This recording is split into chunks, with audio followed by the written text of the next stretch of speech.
Peter Svidler, the Russian commentator. But for those of you who don't speak Russian, he's with us today as he gives us some insights from the booth. Speak English, please, Peter. Well, certainly Peter speaks fine English, and he comes up with some words you say, what? You know that word? So definitely digging into the Webster unabridged version for some of your terms.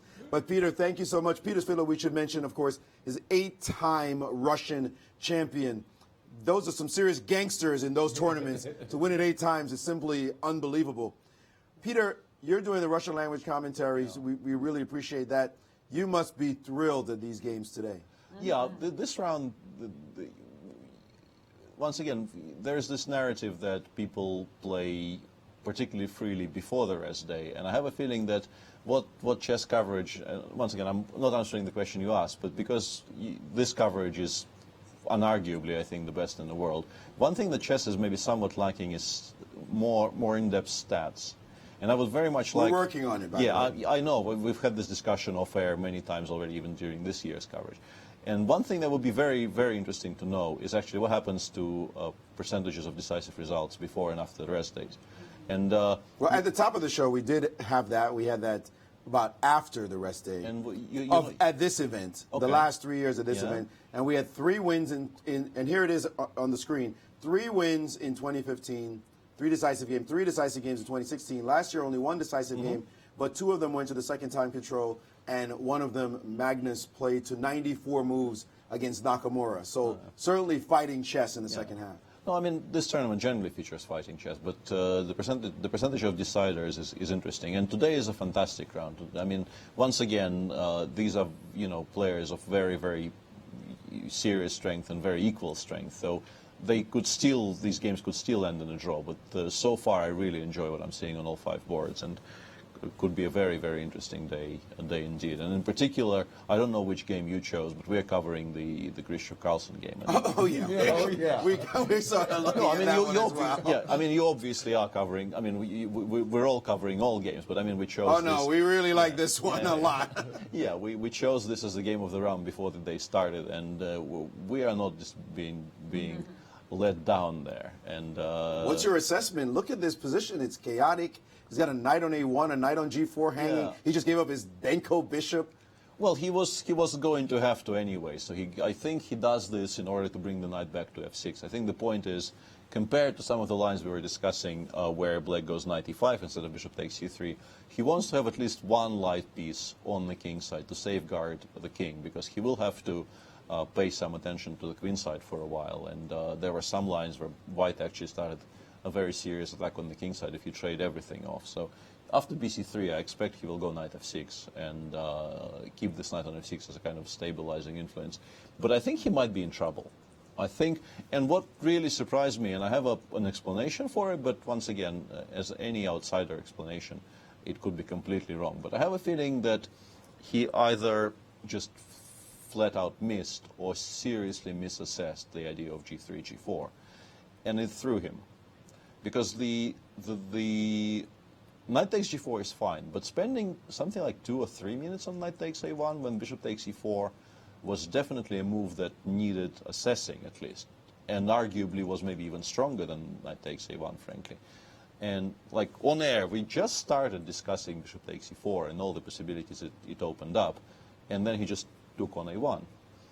And I think for Magnus to play this fast in a position of this complicatedness. I don't speak complexity. I don't speak this language. Obviously. I think you knew the word complexity. You just didn't come to your brain right away.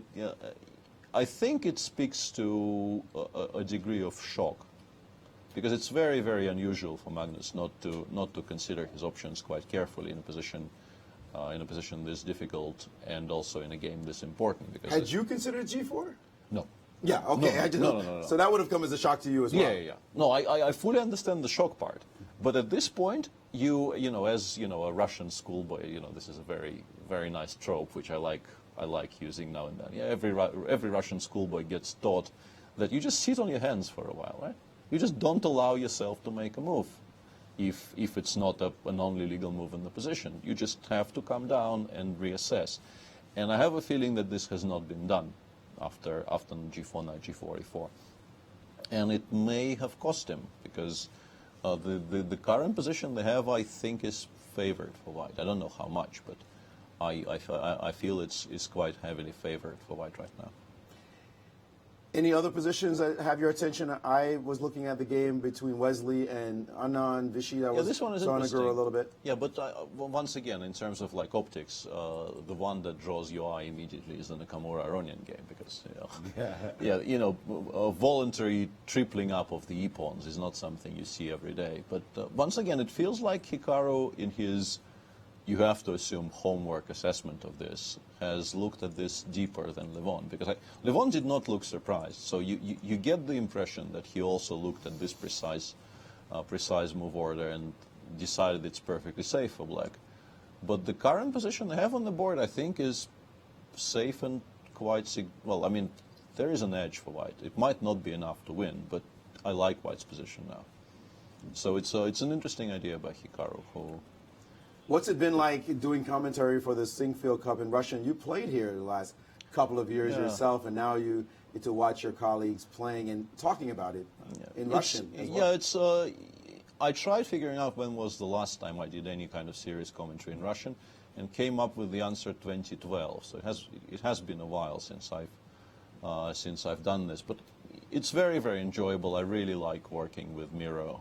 He's a good friend and a very, very good commentator in his own right, and also I just enjoy St. Louis, and like a nod has to be made. Today is an opening ceremony of the Russian Super Final. Tomorrow is the first round, and this will be the first time in 15 years that I'm not playing in the tournament. And I can say this with certainty, that this is just about the only place on earth that could make me, consider not playing in the Russian Super Final. So. I just love coming here, and this is a great team of people to work with. And we absolutely appreciate having you as a teammate.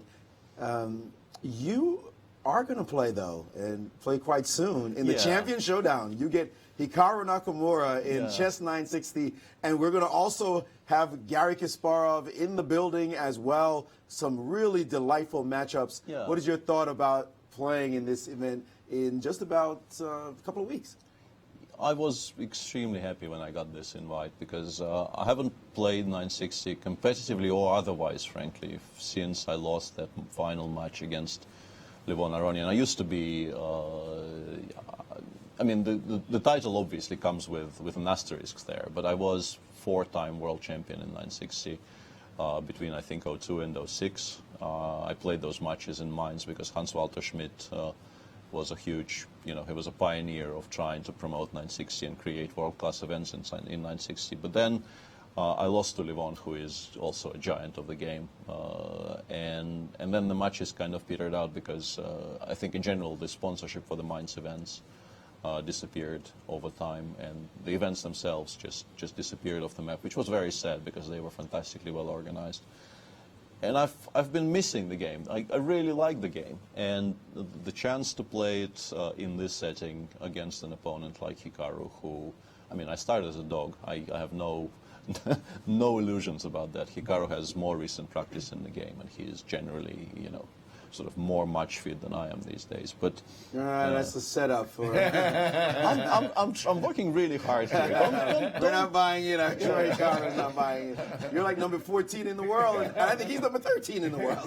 What's up with that? Come on, I'm working really hard here, setting this up, and you're not. Russian champion. That's all we need to hear. Sorry. But still, like, I thought it was a fantastic opportunity, and I was very, very happy to accept, and it should be a fantastic event.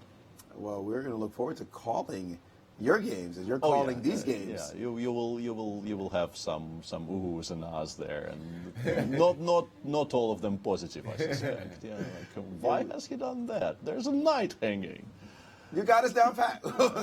Let's hope there are not too many knights hanging. Thank you so much. Sure. One of the great shining knights of our game, Peter Svidler. And we'll let you get back to work so the Russian fans can enjoy your company.